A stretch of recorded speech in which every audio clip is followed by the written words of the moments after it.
ओम गऊ कासनी के बीचों बीच में मैं बैठा हूँ।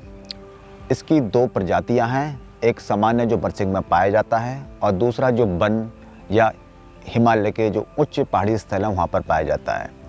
औषधि पर्पज से देखो तो ये हिमालय वाला जो कासनी है यही प्रयोग में लाया जाता है। इसका बॉटनिकल नेम सिचोरियन एंटीबस है। इसके पेड़ में पूरे 3 कंपोनेंट्स पाए जाते हैं, साइनेविल, लैक्टोसिन और एंटीवन। इसकी जड़ है, जड़ में इलुविन रसायन पाया जाता है जो कि निद्रा के लिए और पेट के लिए और यूरिन से संबंधित समस्याओं में बहुत कारगर है।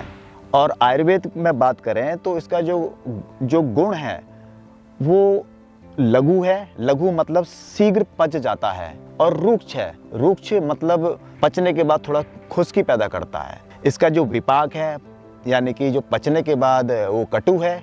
और इसका जो वीर्य है ये ऊष्ण वीर्य है यानी कि थोड़ा गर्म तासीर का है। 2 तरह की जैसे हमने आपको कासनी बताई थी, एक बरसिंग वाली और एक ये जो औषधि वाली है। तो औषधि वाले की जो पहचान है तो इसका आप फूल देखिए, इसका ये फूल है ये बैगनी कलर का होता है, जबकि जो बरसिंग में जो कासनी पाया जाता है उसका फूल सफ़ेद या पीला होता है।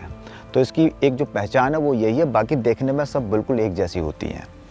इसकी जो पत्तियां हैं, आप पत्तियों को आप देखिए, पत्तियों की आकृति देखिए, बिल्कुल लीवर है, बना बनाया लीवर।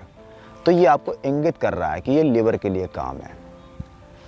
और मैं साफ साफ आपसे कह देना चाहता हूँ, ये विशुद्ध रूप से एक प्राकृतिक पेय है। हम सभी को इसका इस्तेमाल करते रहना चाहिए, साल में 3 से 4 महीना। इसके पत्तियाँ चबानी चाहिए हमें।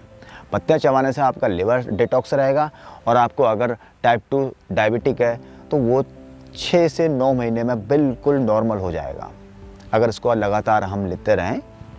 और वैसे भी आजकल जिस तरीके से खान पान है और हमने दिनचर्या सारा कृत्रिम खाना शुरू कर दिया है, तो सबसे ज़्यादा इसका जो दबाव है वो लिवर पे पड़ता है, दूसरा है पेट पे पड़ता है, तीसरा स्प्लीन पे पड़ता है, पैनक्रियाज पे पड़ता है। तो सभी को स्टिमुलेट करता है ये, तो ये सभी के लिए अनिवार्य भी है।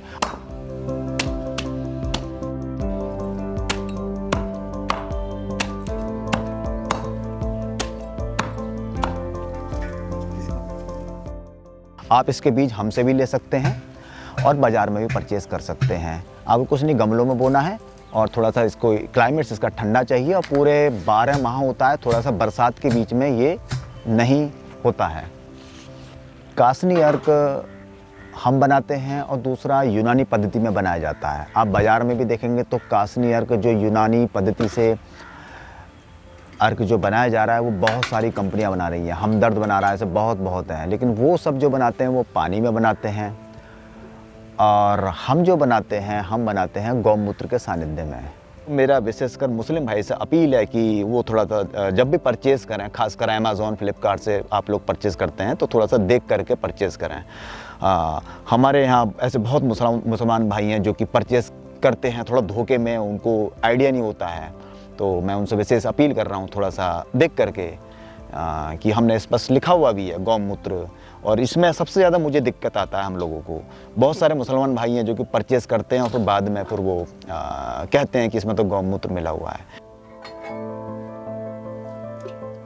लीवर को डिटॉक्स करना है या लीवर का कुछ भी समस्या है, जैसे लिवर सिरोसिस है, लिवर फाइब्रोसिस है, हेपेटाइटिस है, पीलिया है, किसी भी तरह का पीलिया है, उसके लिए ये सर्वोत्तम है जो कासनी अर्क जो हम लोगों ने बनाया। इसमें गौमूत्र भी मिला हुआ है और कासनी भी है। इसके अलावा चूंकि इसका जड़ है, इसका जड़ जो है वो पेट में बहुत अच्छा काम करता है, निद्रा के लिए बहुत अच्छा है। फूल के साथ और बीज के साथ ये अस्थमा में बहुत अच्छा काम करता है। कासनी अर्क फैटी लीवर या स्प्लीन का बढ़ जाना या किडनी में भी सूजन आ जाता है या आपका जो यूरिन ब्लैडर है उसमें भी सूजन आ जाता है या उसमें किसी भी तरह का संक्रमण है, पेशाब में किसी भी तरह का संक्रमण है, उसके लिए ये बहुत अच्छा एक हर्बल, एक प्राकृतिक पेय है। आप इसका प्रयोग कर सकते हैं। ये शरीर को डिटॉक्स भी अच्छा करता है। इसका सेवन विधि सामान्यतः इसका जो सेवन विधि है वो 20 ml कासनी अर्क लें और उसमें 40 ml पानी मिलाएं, गुनगुना पानी, सुबह और शाम खाली पेट। जिनको हीमोग्लोबिन की कमी या एनीमिया है या फिर जिनको अस्थमा दमे की समस्या है तो ऐसी परिस्थिति में कासनी अर्क 20 ml और इसमें 50 ml गाजर का जूस सुबह खाली पेट और शाम को खाली पेट, उसमें भी गाजर का जूस मिला करके पीना है।